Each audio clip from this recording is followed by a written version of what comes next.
niyo ang Panginoon.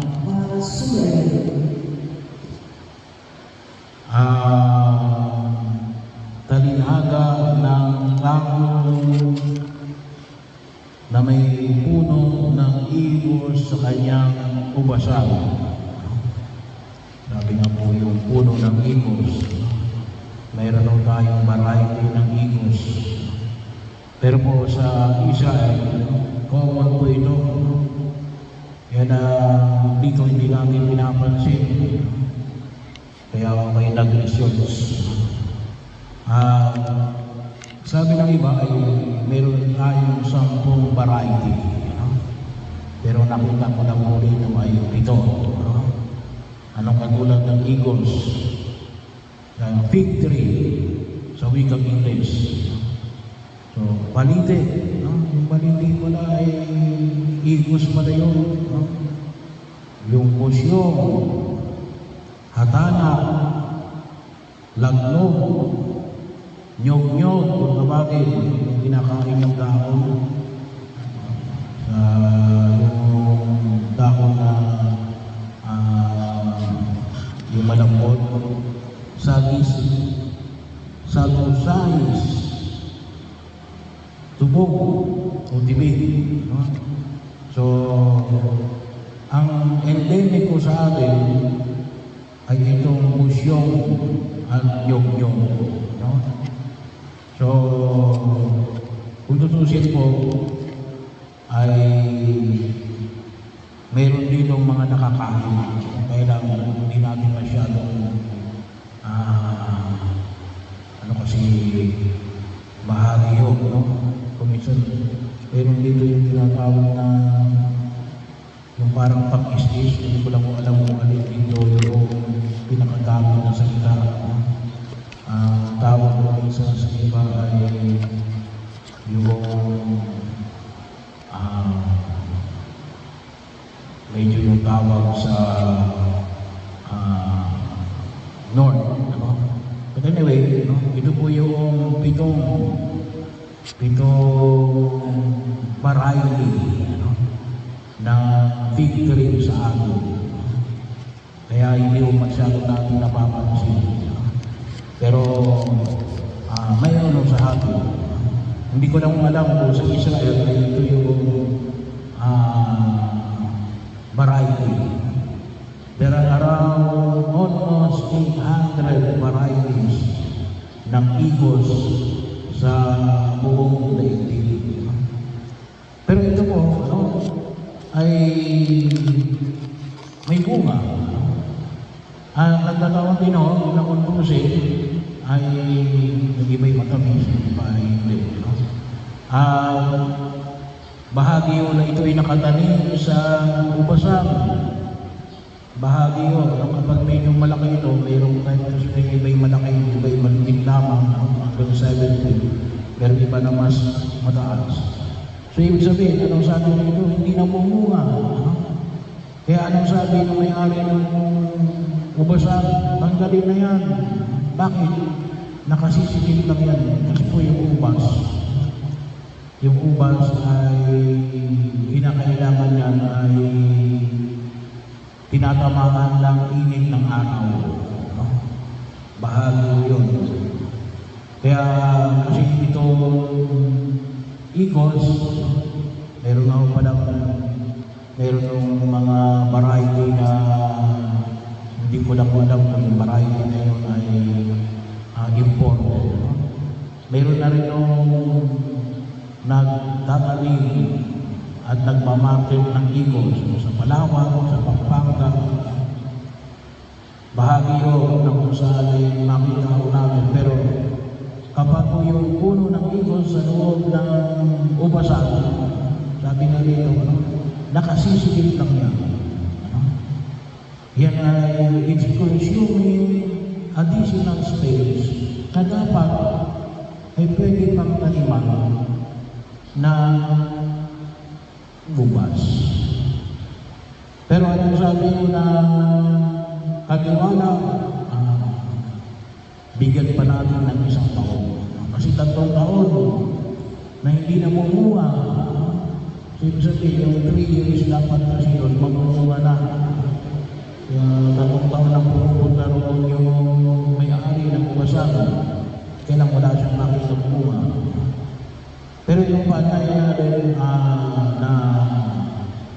sabi nga po natin na ito ay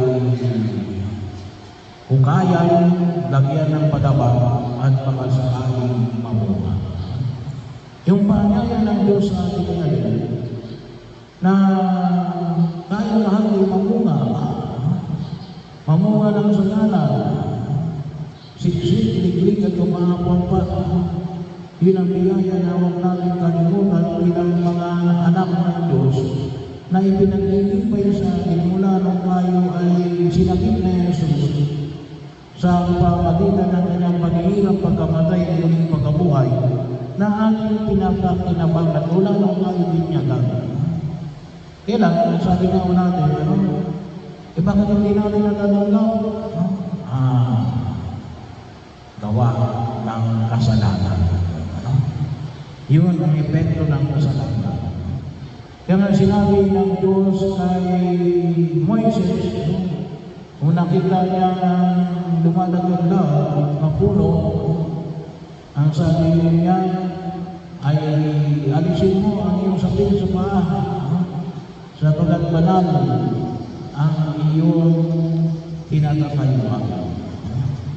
Bahagi yun na makita natin hindi sa lahat yung paanyaya tungo sa kabanalan. Bahagi yun na kung saan nakita natin na kapag hindi natin nakikita yung biyaya ng Diyos, ay alin, gawa ng kasalanan. Ano yung kailangan natin isipan? Una, huwag natin isipin na may mas banal sa iba. Kasi na sinasabi ni Jesus, doon sa mga tao nagsasabi na itong mga namatay, pinapatay ni Poncio Pilato, gawa ng mga Galileo. Mga Galileo rin kaya rin ito. Nagkataon na nagantong sila ng alay, saan sila nagantong. Isa lang naman ang pinagkahantulan noon sa templo ng Jerusalem.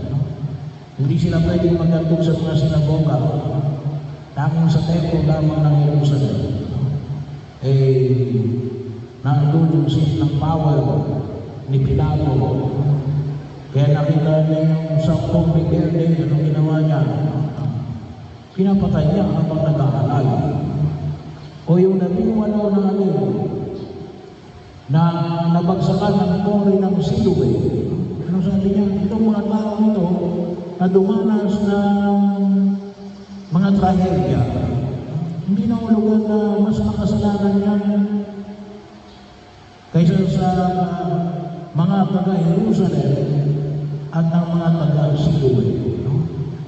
Pero anong sabi ng paanyaya ng dinaya na Jesus? Pero kapag hindi kayo nagsisi at nagbago, mapapahamak din kayo. Yun yung epekto ng kasalanan.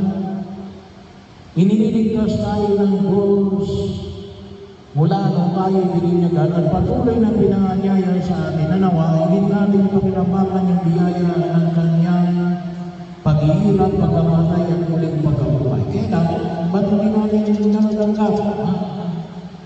Hinaharangan natin. At ano yung maharang para mamatay natin yung pagkawala ng Diyos? Kasalanan. Kaninong kasalanan? Una ay kasalanan mismo natin. Kasalanan mismo natin. Bahagi yun na kung saan huwag natin kalimutan. Sa istorya ng mga Israelita, yun ay maliwanag na kung saan ay patuloy na inaanihan kapag tayo ay nagkasala, ay kaya hindi natin natatanggap yung biyaya na nais na ibigay ng propikama. Parang, ano yan tawag dito, parang hubog yan, na hindi naging daan pang nakita natin yung araw na sumisikat. Ano na yung araw Kailangan nananarayan sa pagbigay ng liwanag. Andiyan ang Diyos para magbigay ng biyaya. Hindi sapagkat hindi tayo binigyan, sapagkat pinipigilan ng Diyos ang kanyang sarili. Hindi. Tayo ang naglalagay ng harap para hindi natin matanggap yung biyaya ng Diyos. Yun ang trabaho ng kasalanan. Bahagi yun, pinagpapalit natin kung minsan ang kaligayahan na dulot ng aming Diyos sa maliit na mga kaligayahan. Bahagi sa pag-aakala natin na doon tayo liligaya. Sa mga maliliit na mga nagbibigay sa atin ng kaligayahan na humihiwalay sa atin sa pakipag-ugnayan sa Diyos. Hindi naman sinasabi ng Diyos na hindi na kayo pwedeng magsaya. You can no longer enjoy life. Yung kabanalan, hindi na ulugan natin na hindi na kayo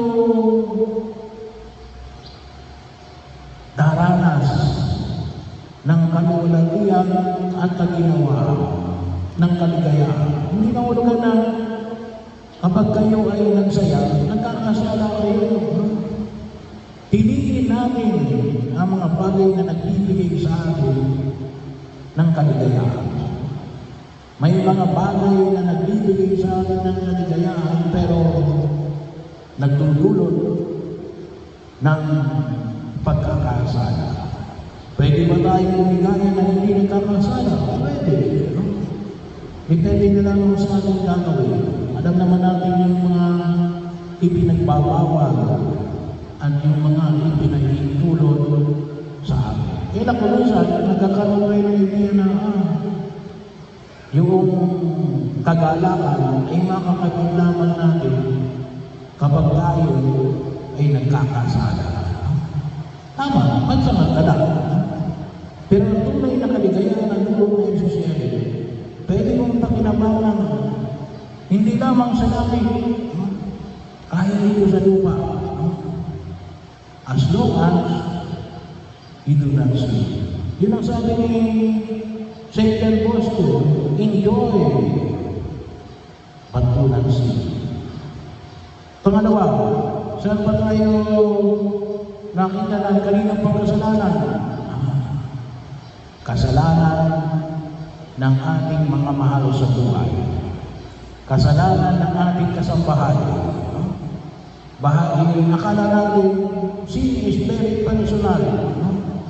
Akala natin, tayo lang ang maapektuhan kapag tayo nagkasala. Hindi yun. Nakaka-apekto yan doon sa mga taong malapit sa atin. Nakaka-apekto yan sa mga taong minamahal natin at nagmamahal sa atin. Nakaka-apekto yan sa loob ng ating mga tahanan. Yung klase na example ko rito ay may bata ng tanong kay Father, lang naman ako naghihirap. Hindi naman ako kasalanan, bata. Hindi ako makapag-aral. Sabi ng bata, saan ka ba hindi ka makapag-aral? Nasaan ba yung nanay mo? Ano sa bahay mo? Ay matatay mo? Ay nakakulong po. Eh bakit nakakulong? Nakamatay ng pako. Hindi kasalanan ng bata kung bakit siya naghihirap. Ay nung kasalanan ng kanyang tatay. Kaya walang nag-ayos sa kanyang pamilya. Bahagi yun na kung saan ay makita ko natin. Kaya pag-ingatan natin, kung hindi natin namamalayan, nakaka-apekto yung kasalanan ng mga taong nasa paligid natin. Lalong-lalo na sa loob ng tahanan. Bahagi yun. Kahit po, tingnan natin yung mga istorya ng sa banal na kasulatan, maliwanag po yan. Ano ba? Yung tinatawag natin structural sin. Mga kasalanan na sa struktura na. Katulad na rin bawa ng alin.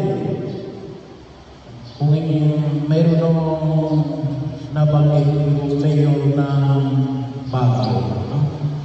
Sabi niya, nakita niya yung isang COA report tungkol tungkol doon sa isang syudad. Ang nakita niya ay, kasi pwede kahit sino pwede tumingin ng COA report, you will do it. Pwede mong hingin yan eh, no? Pwede kang mag-request. Nakita niya, yung sample lang niya yun, yung inilalagay na ilaw sa gitna ng kalsada, kung makikita po namin, dyan sa Kalawan, mayroon dyan sa, parang sa Santa Cruz, mayroon dyan, no? Nakita niya ngayon yung isang report sa isang syudad na yung ilaw na inilalagay doon sa gitna, ang nakalagay sa COA report ay 11,000 plus. Isa. Pero ang presyo lang pala yan, 1,000 plus. Biro mo yun, a difference of 9,000 plus ang difference. So, structural, bakit? Yung sinasabi ng iba na mga may percentage. Saan mo kukunin yung percentage? Kukunin mo lang yan para may pamigay ka. Kung sa bibigyan mo ng percentage, ano yun? I-jack up mo yung presyo. No? Para mayroon kang ipapadulas. Para ibigay sa iyo yung proyekto. Dati, kung tawagan natin, that is structural. Bahagi yun. Bakit ko nakita natin? Kaya kung minsan tayo ay nagagalit, bakit may mga kalsadang lubak-lubak? Kasi yung dapat na ipadalagay natin sa kalsada, napapunta sa bulsa ng iba. Bahagi ko yun. Kaya itong tatlong ito, kasalanan ko, kasalanan ng mga taong malapit sa akin, at kasalanan ng istruktura na naging bahagi na ng pagkilos natin sa daigdig na ito. Lahat yan ay nagdudulot ng kapahamakan. Anong sabi ng Jesus? Bahagi yun na kung saan yung nakita natin na tayo ay magsisi at malikod. At binibigyan niya tayo ng pagkakataon. Binibigyan niya tayo ng pagkakataon. Kaya po, sana po, ay sana palagi natin makinabangan yung sakramento ng kumpisal. Pagkakataon na kung saan tayo ay magsisian, magbago buhay. Para alin, makita natin yung tunay na pag-unlad na buhay natin sa daigdig na ito, pag-unlad ng buhay ng ating pamilya, at pag-unlad ng buhay natin bilang isang bayan ng Diyos. Sapagkat nais ng Diyos na mamunga tayo ng sagana.